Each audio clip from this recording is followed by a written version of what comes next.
Yahoo! Now we're talking! One of the most famous games on the Mega Drive, a series of pumping all action and indisputably all-American blasters. As Colonel Jessup once said, walk softly and carry an Apache attack helicopter. At least I think he said that anyway.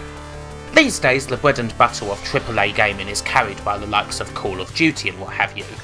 The Strike series in many ways feels like a predecessor to that, the face of cookie-cutter AAA gaming in the early 90s.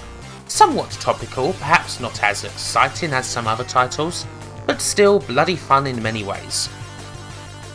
The topical part mainly comes from the first game in the series, of course. Desert Strike was a Gulf War game in every way except for, well, the fictional people, where you took the fight to a Middle Eastern terrorist madman with nuclear capabilities, Scud missiles, and a bloody good slap. The dialogue felt like it was plucked out of a Tom Clancy novel, and the pictures of real people acting out the roles brought it all close to home. It's very sleazy in many ways and quite controversial at the time. This was the all-out action version complete with heavy rock music of a real-life conflict where many people had lost their lives. It's hard to think this now, but very few games were doing what Desert Strike was doing back then. Certainly not on consoles and, well, let's just say that Desert Strike wasn't exactly going to be asking many probing questions on the nature of the Gulf War. Jungle Strike uses much the same formula, only, well, with jungles. And the son of the Middle Eastern terrorist madman from the first game bent on revenge, and a murderous drug lord who thinks that nuking Washington D.C. is a suitable response to the government interfering with the supply of his blow. You, the captain, are to pick your co-pilot, man your chopper, and save the world. What? Were you afraid that it was going to be easy? Jungle Strike ups the ante from the very first mission, which is set in Washington bloody D.C. No messing around, America's already under attack. You've got to stop the famous monuments from being destroyed, prowl the suburbs in search for secret agents, and eventually escort the presidential motorcade to the White House. What a glorious mission. Just your chopper, a bunch of hellfires and hydras, and a whole load of destruction. And hey, if you don't really want to do the mission, then, well, do I really need to tell you what to do here?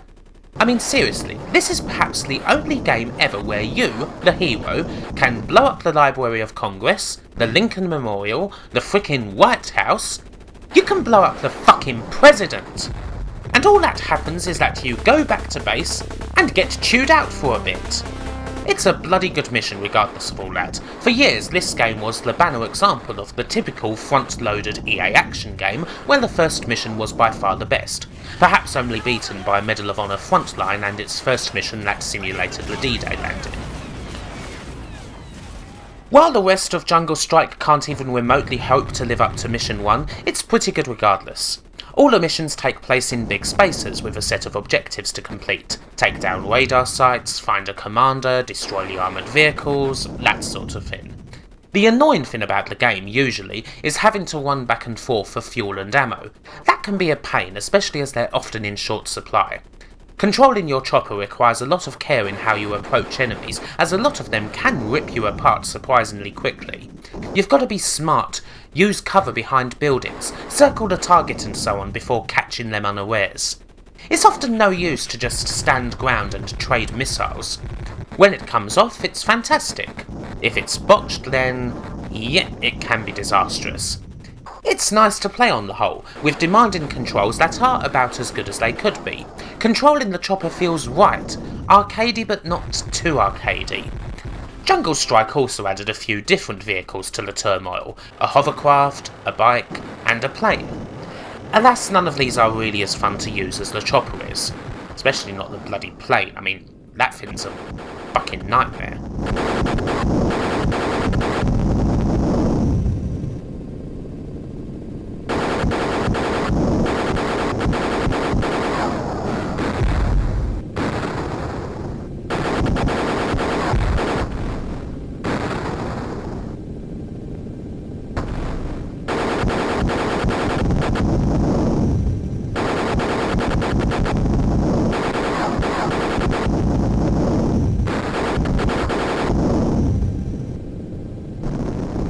Still, there's plenty of stuff to blow up, and that's what really counts in the end.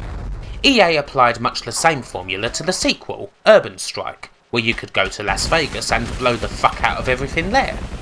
It got more spectacular as time went on without ever really adding anything to the original game. Even the 3D games for the PS1 were pretty much the same deal, which I guess is why the Strike games eventually ended up dying out. Jungle Strike is my favourite of them without a doubt, even if it's probably only for that first mission. It's just got more variation than the original, and it doesn't feature those awful on-foot sections that Urban Strike had. Plus, you can blow the White House up with a Hellfire missile.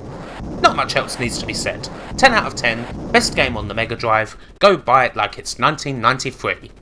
See ya tomorrow.